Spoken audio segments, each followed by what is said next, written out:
बाहुबली 3 वो सपना जो शायद लोगों ने कई बार देखा होगा, बट कैसे बनेगी, कहानी क्या होगी, प्रभास वापस आएंगे या नहीं, भल्लाल देव के बाद अब क्या।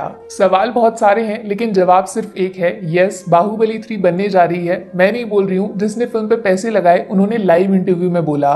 फिलहाल फिल्म प्लानिंग स्टेज में है, माने काम ऑलरेडी शुरू हो गया है। कुछ तो कहानी होगी, कुछ तो आइडिया होगा, किसको लेना है ये भी सोच लिया होगा। देखो फिल्म बनती है तो पक्की बात यह है कि उसका कोई भी लेना देना नहीं होगा फिल्म के फर्स्ट और सेकंड पार्ट से, क्योंकि वो आइकॉनिक है। उनको छेड़ना सबसे बड़ी बेवकूफी होगी। माने कोई नई स्टोरी लाइन उसी बाहुबली यूनिवर्स के अंदर से ढूंढ के निकाली जा सकती है, जिसमें नए कैरेक्टर्स के साथ फिर से नई राइवलरी दिखाई जा सकती है। देखा है आपने डीसी मार्वल कैसे अलग अलग कैरेक्टर्स की मूवीज को बना के बाद में एवेंजर्स या फिर जस्टिस लीग में सबको इकट्ठा करके ले आते हैं। तो आप मान लो बाहुबली एवेंजर्स या जस्टिस लीग हो गया, उसके अंदर से बाकी छोटी छोटी मूवीज बाहर आ सकती हैं, जिनको फिनाले में फिर से बाहुबली 3 के साथ जोड़ा जाए।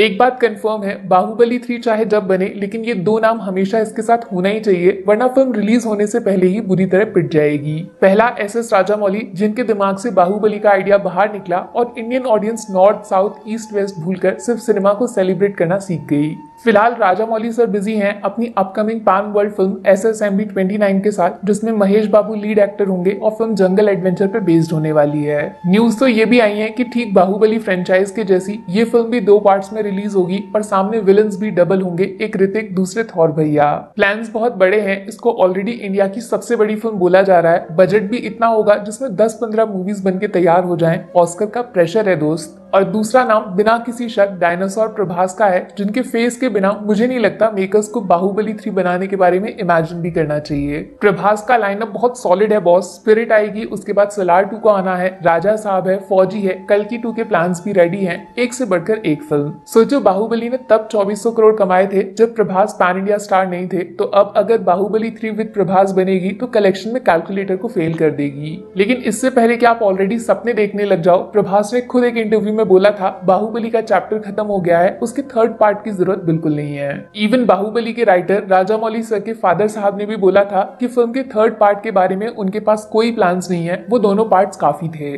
बट सबसे ज्यादा इंटरेस्टिंग है SS राजामौली के शब्द, जो डेफिनेटली बाहुबली यूनिवर्स को एक्सपेंड करना चाहते हैं, बट फिल्म के थर्ड पार्ट के साथ शायद नहीं सोचा है। जैसे अभी एक एनिमेटेड सीरीज आई थी, कुछ वैसा एक्सपेरिमेंट और ज्यादा करना चाहते हैं वो, या फिर कॉमिक्स बनाना, वीडियो गेम्स क्रिएट करना वगैरह वगैरह। माने बाहुबली का हाइप इस्तेमाल होगा इंडिया में डीसी मार्वल जैसी फॉलोइंग क्रिएट करने के लिए। क्या पता किसी दिन सच में पार्ट 3 का ऑफिशियल अनाउंसमेंट आ जाए। मुद्दे की बात यह है, राजामौली प्लस प्रभास ये कॉम्बिनेशन डेफिनेटली एक ना एक दिन वापस साथ आएगा और इंडियन सिनेमा को फिर से सुनामी में उड़ा के ले जाएगा। बट जैसा इन दोनों का कैलेंडर फिलहाल दिख रहा है, आप मान के चलो 2030 से पहले बाहुबली या फिर कोई भी Prabhas Rajamouli film not possible होगी सर। फिलहाल सबसे best news for Prabhas fans ये है कि 23 अक्टूबर को आने वाला है बर्थडे, और पक्की बात है कोई ना कोई फिल्म का तगड़ा सरप्राइज सोशल मीडिया पे रिवील होगा।